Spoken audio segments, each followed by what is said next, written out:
नमस्कार साथियों, मैं रीता पाल, जिला अध्यक्ष विश्व हिंदू महासंघ मुरादाबाद। कल जो हृदय विदारक घटना कश्मीर में आतंकियों के द्वारा की गई है, उसकी मैं कड़ी से कड़ी निंदा करती हूँ। ये मानवता को शर्मसार करने वाली घटना है। जिस तरीके से कश्मीर में गए हुए पर्यटकों के साथ आतंकवादियों ने जो घिनौनी हरकत की है, उससे मानवता भी शर्मसार हो चुकी है। क्योंकि यह घटना कोई मामूली घटना नहीं है कि धोखे से पर्यटक घूमने गए हुए हैं और उन हंसते खेलते लोगों पर अचानक से वार कर देना, उनको मारना, बड़ी बर्बरता के साथ उनको जैसे मारा गया है। मैं उसके खिलाफ बस अपने अमित शाह जी, गृह मंत्री अमित शाह जी से यही कहना चाहूँगी कि इन लोगों को कड़ी से कड़ी सज़ा दी जाए और आतंकवाद के खिलाफ कोई ऐसा ठोस सख्त कदम उठाए जाएं जिससे हम आतंकवाद को अपने देश से जड़ से ख़त्म कर सकें। देखिए, जब से हमारे माननीय प्रधानमंत्री मोदी जी हैं, 10 साल हो गए हैं इनकी सरकार को। मोदी जी ने हमारे इतने अच्छे अच्छे काम किए हैं। धारा 370 हटाई है, मुस्लिमों के जो 3 तलाक का मैटर था वो भी हल किया है।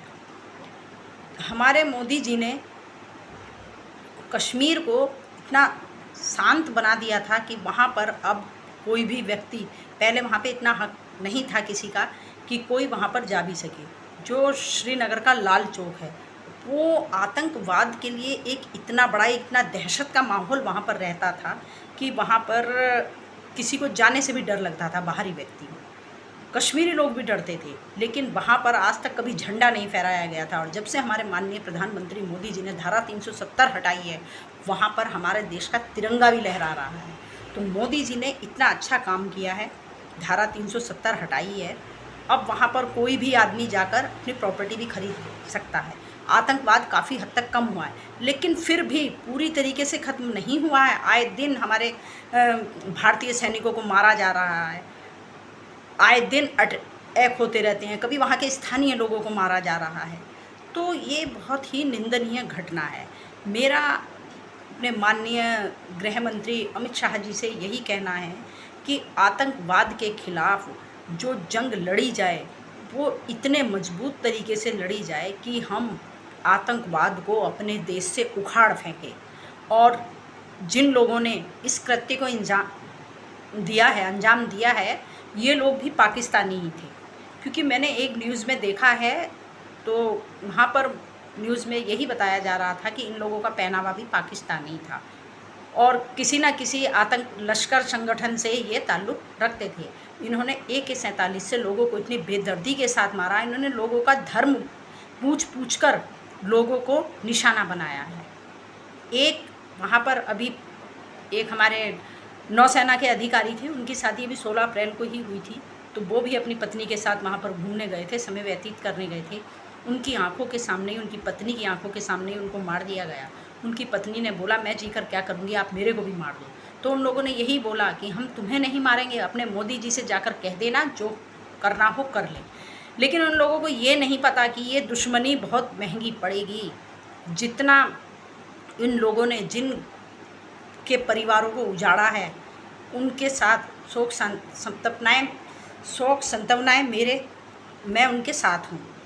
क्षमा चाहती हूँ। जिन परिवारों को इन्होंने इतना बड़ा दुख दिया है, ईश्वर उनको दुख सहने की शक्ति प्रदान करे। और उन सभी के साथ मेरी हृदय से संवेदनाएँ व्यक्त करती हूँ। मैं यही कहती हूँ कि ईश्वर उनको ये दुख सहने की शक्ति प्रदान करें। लेकिन बस मैं यही बोलना चाहूँगी कि मेरे देश से आतंकवाद ख़त्म हो और सभी लोग भाईचारे के साथ रहें। क्योंकि मेरा देश ऐसा देश है जहाँ पे हिंदू, मुस्लिम, सिख, ईसाई सभी आपस में मिलकर रहते हैं। कश्मीर के जो स्थानीय लोग हैं वो इतने अच्छे हैं, उन लोगों को भी इतना दुख है। वो कह रहे हैं कि हमारे राज्य में आए हुए मेहमानों का स्वागत करने के बजाय कितना बुरा हाल किया। और जब इन लोगों को शूट किया गया, वहाँ पर एक मुस्लिम भाई भी था, वो बचाने के लिए आया, तो इन लोगों ने उसको भी बेरहमी के साथ मार डाला। इन लोगों ने कुल 27 लोगों को मारा है।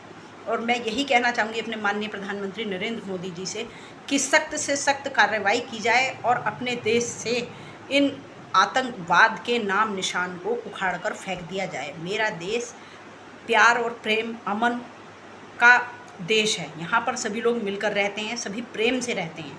यहाँ पर सभी प्रेम से रहें और मेरे देश में सुकून और शांति बनी रहे। नमस्कार।